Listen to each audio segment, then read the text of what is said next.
The Wind is Waiting by Stefan Alcala Slater. Published in Orion's Belt magazine. Narrated by Joshua Fagan. The wind will break your heart, just as it broke all our hearts. But that's why you're here, right?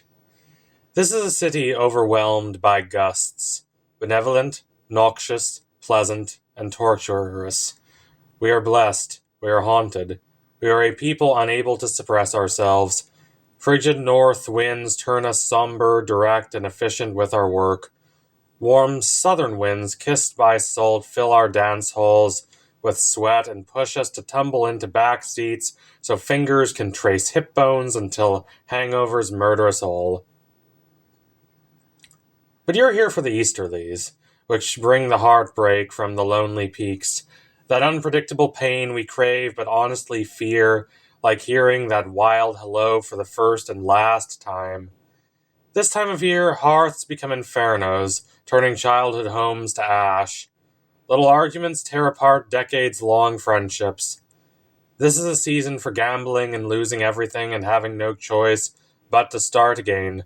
A time to share what you've always carried in your heart and to have the door slammed in your face in response.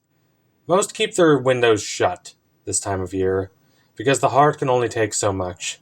But others, like you tourists, come here because they need to change like the scratch of a match, because they are the ones with a wedding band that doesn't fit right, the ones who had voices but now they're nothing but walking whispers, the ones whose bones carried the truth of who they needed to be in life, a little waiting spark, but when they grew into adulthood they saw in their reflections only the smothered stranger, a face belonging to the exhausted someone they swore they would never become.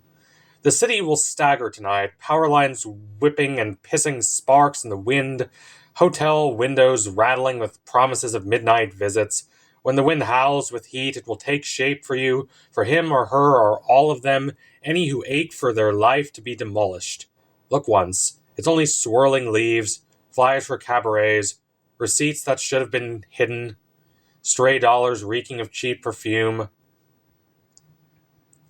But look again, and you will see the shape coming together, becoming that handsome face that causes you to never call home again, and you will hear the rolling cobblestone voice that lets slip about a friendly card game, and you will hear the stabbing touch, a blade sinking in, that will cause you to strike the first policeman you see.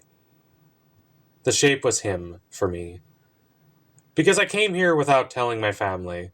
I went out at night to the shore to have my skin scoured by wind-blown sand. The night boiled as if the world ached to steal the breath from my lungs. I saw him, sliding down a sand dune, barefoot but wearing a beautiful three-piece suit and carrying a bottle of champagne, and he stumbled. I caught him. He looked up at me with those eyes, one green, one blue, verdant hills crashing into the sea. Him with that playfully shy smile, him with confident hands and a keen awareness of every decent, dark booth so he wouldn't get caught, every perfect vista for watching planes take off and escape. Every clever toast needed to coax my fragile hopes, and he said, as if it meant nothing to me, "Oh, there you are." He stunk of engine exhaust, spontaneous arson, and smoldering creosote. I never said I had secrets, but he said he did, so I trusted him. He laughed when he swiped hats from people's heads. He pretended that every window was a private door.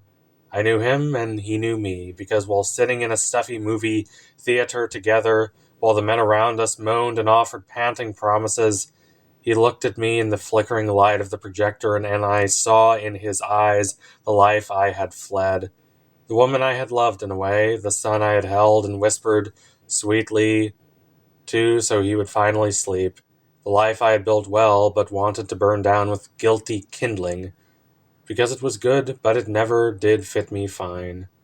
I ignored the letters that tried to find me, the phone calls to the husband I wasn't, because there was only him, only the way he bit down so hard but so softly, and even as the wind that he was and is roared so hard down my throat, even as the crowds protested justly in the streets for better pay, which they never received, As the towers the architect said were the better tomorrows we deserved tumbled anyway and cleared the way for the sun to finally kiss our foreheads, as the wind-mad waves rose up and drowned that pier with its gleaming carousel and innocent Sunday families, as the night erupted, I didn't care.